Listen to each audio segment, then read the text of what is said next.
Welcome to the Gospel Road. We're going to look at John chapter 15. Again, I'm using the English Standard Version. It says, I am the true vine, and my Father is the vine dresser. Every branch in me that does not bear fruit, he takes away. And every branch that does bear fruit, he prunes, that it may be more fruit, that it may bear more fruit. Already you are clean because of the word that I have spoken to you. Abide in me, and I in you, as the branch cannot bear fruit by itself, unless it abides in the vine. Neither can you, unless you abide in me. I am the vine, you are the branches. Whoever abides in me, and I in him, he it is that bears much fruit, for apart from me you can do nothing. If anyone does not abide in me, he is thrown away like a branch and withers, and the branches are gathered, thrown into the fire, and burned. If you abide in me, and my words abide in you, ask whatever you wish, and it will be done for you. By this my Father is glorified, that you bear much fruit, and so prove to be my disciples. As far as the Father has loved me, so have I loved you. Abide in my love. If you keep my commandments, you will abide in my love, just as I have kept my Father's commandments and abide in his love. These things I have spoken to you, that my joy may be in you, and that your joy may be full. This is my commandment, that you love one another as I have loved you. Greater love has no one than this, that someone lay down his life for his friends. You are my friends, if you do what I command you. No longer do I call you servants, for the servant does not know what his master is doing, but I call you friends, for all that I have heard from my Father I made known to you. You do not choose me, but I choose you, and appointed you that you should go and bear fruit, and that your fruit should abide. So whatever you ask the Father in my name, he may give it to you. These things I command you, so that you will love one another. If the world hates you, know that it has hated me before it hated you. If you were of the world would love you as its own. But because you are not of the world, but I choose you out of the world, therefore the world hates you. Remember that the word that I said to you, a servant is no greater than his master.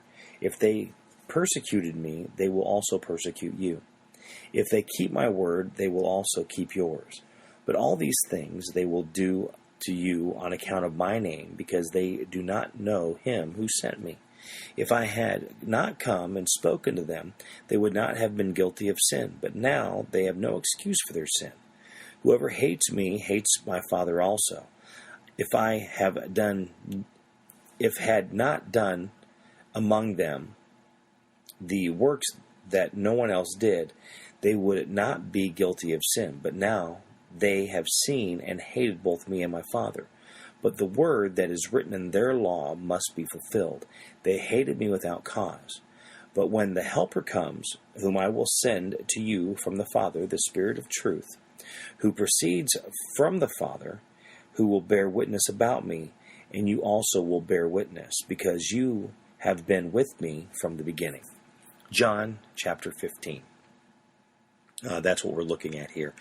And I find it very important because one thing we keep learning about, one thing you always read about, and it's very strong in the New Testament, it's about loving one another and lifting up one another, encouraging one another. And that is where we're seeing here again in John 15. This is my commandment, to love one another as I have loved you. Greater love has no one than this, than someone lay down his life for a friend. How are you with your friends? Do you love someone enough that you would lay down your life for them, like Jesus did for us, like a parent would do for their child? Where is it that you put yourself, and what would you do for someone that is a friend?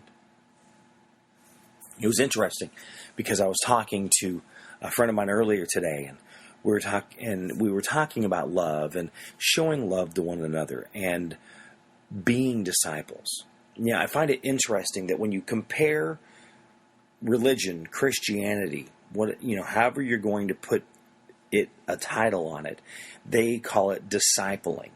Doesn't really matter what their religion is, they're disciples, because you are training them of what they need to know so they can take what they learn to then train someone else. So then what they know to do, they train someone else for them to do it, and then it just keeps going down the line. In business, we call it development. We're going to develop them.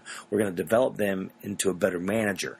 In fact, they're going to work for you. They're going to become a better manager. Then they will then move up the ladder. They become a manager, and it just keeps going down the line. I find in so many ways that you don't see a lot of the discipleship. I hear it talked about a lot, but I don't see a lot of it. Now, I'm not saying it's not there, because I'm not in every church. I'm not everywhere. But in my little area that I make it every day, I don't see a lot of that. I don't hear a lot of it.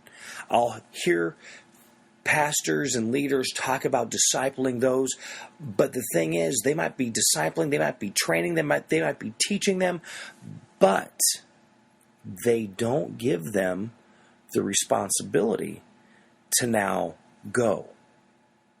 What I have shown you, what I have taught you, you now do. Like Jesus did with the disciples. He discipled them. So then when he left, they could carry on what he was doing. What are you doing with that ministry? Discipling them, teaching them what you know, teaching them what God has shown you, what the Holy Spirit has put in your life. So then they can take that and then they can do the same. Because that's what we need to be doing. It doesn't matter who we are, because they're going to know who we are. We've heard it for years. They'll know we are Christians by our love. Well, the Bible tells us they're going to know that we follow Christ because of that love, because of that compassion, because of how we take care of each other. It doesn't matter if they're a friend, an enemy, or an acquaintance. They'll know who we are by our love and by how we treat them. He says, "No longer do I call you servants, for a servant does not know what his master is doing, but I call you friends."